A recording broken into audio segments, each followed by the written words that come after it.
My name is Rajat Nair. My register number is URK19CS1107. Today we're gonna talk about on the topic multi-threading in Java. So basically moving on to the questions.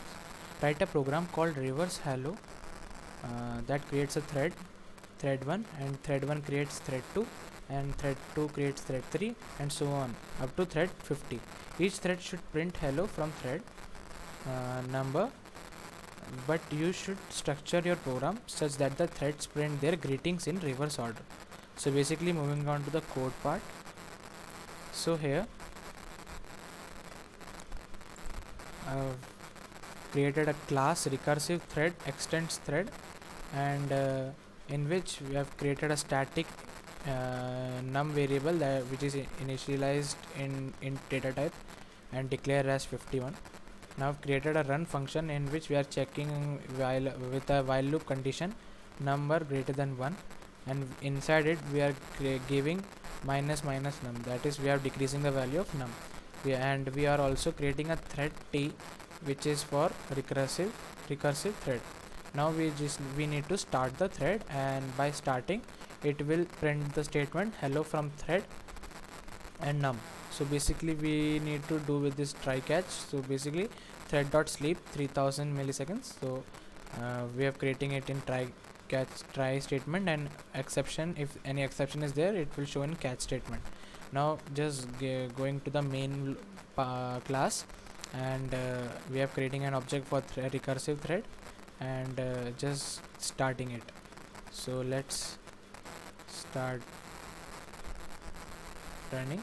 So we can see hello from thread 50, 49, 48, and so on up to 1. So basically 1 calling 2, 3, 4, and so on, but printing order is 50 to 1. Moving on to the next question. Next question says that write a program that create a thread and display the elements in the array in reverse order for every 2 seconds. Consider array of 10 elements. So create thread by extending the thread class and implementing the runnable interface. Moving on to the code, what we have done, we have created a class name is array which extends thread class and also implement the runnable interface.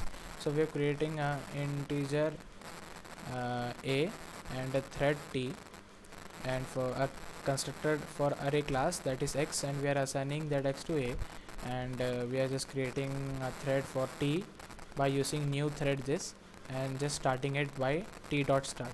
Now inside run function we need to do the reverse array. So basically we are creating a for loop for calling it by I equal to a dot length minus 1 till a is greater than equal to 0, and we have decreasing. So basically we have just printing the a of I every time, and by using try catch, so thread dot sleep will give you 2000 milliseconds. Is basically like 2 seconds. After 2 seconds it will print. So we are creating in main class we are just getting the value from the user by using scanner class. So enter length of array the user will give in n, and it will store as the size of the array, and then we have to provide elements of array by using the for loop I equal to 0, I less than a dot length I plus plus. It will store in a of I. Every time the element is inserted by the user, it will store in the a of I. And just we are creating an object t1 for array class for providing the a array. So let's run this program. So basically we can see enter length of array. So I'm providing 10. So 1, 2, 3, 4, 5, 6, 7, 8, 9, 10. So you can see reverse array is printing 10. So after every 2 seconds it will print the elements in reverse order. So 10, 9, 8, 7, 6, 5, 4, then 3, then 2, then 1. So basically I've done the code right. So you can see the reverse array will is printing in reverse order, and the elements are printing in every 2 seconds. Moving on to the next question. Write a Java program to print factors of these numbers 98, 359, 1234. So moving on to the code. So in this program we have created a class named factor which extends thread class, and we are creating a n variable which is of int data type, and we are creating constructor factor for factor which is integer x, and just providing n equal to x. Now we are creating a run function in which we are just calculating by using try catch. Inside try we are just calculating factors of the given n number by using for loop and a condition, that is n%i equal to 0. If it's so, it will only print, otherwise it will not. So if any error is there, it will pop up in the catch up block. Now we are just providing a main function in which we are creating three objects: object 1, object 2, object 3.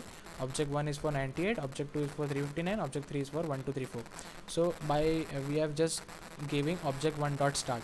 So basically the thread 1 will start. Now we are giving in try catch an object 1 dot join. So basically it will, when thread 1 will stop, then only we can object 2 will start. So basically that is why we are providing object 1 dot join. So basically thread 1 will stop, then only thread 2 can start. So then object 2 will start, and then again till object 2 finishes, object 3 cannot start. So basically when object 2 finish, object 3 will start. So object 3 will start, then again till object 3 will stop, any error or next statements will be executed. So after completion of object 3, then only other statements will be executed. So let's run this code. You can see factors of 98 are 1, 2, 3, 7, 14, 49, 98, and factors of 359 are 1, 3, 5, 9. Factors of 1, 2, 3, 4 are 1, 2, 6, 1, 7, 1, 2, 3, 4. So basically you can see I've got factors for 3 numbers. We can calculate for more numbers also. So the code is right. Thank you.